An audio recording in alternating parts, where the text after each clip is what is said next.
mengusap tetesan air mata di pipimu, memelukmu dengan penuh kehangatan, memberi cinta dan kasih, agar engkau percaya kami mencintaimu.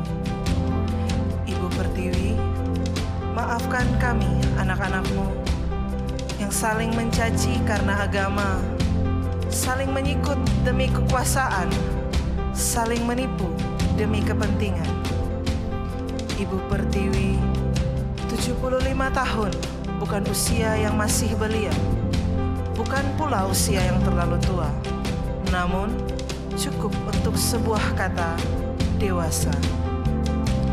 Ibu Pertiwi, dalam kedewasaanmu, tetap kuatkan hatimu dan percayalah, masih ada harapan di ujung ketidakpastian, masih ada mujizat di balik setiap doa.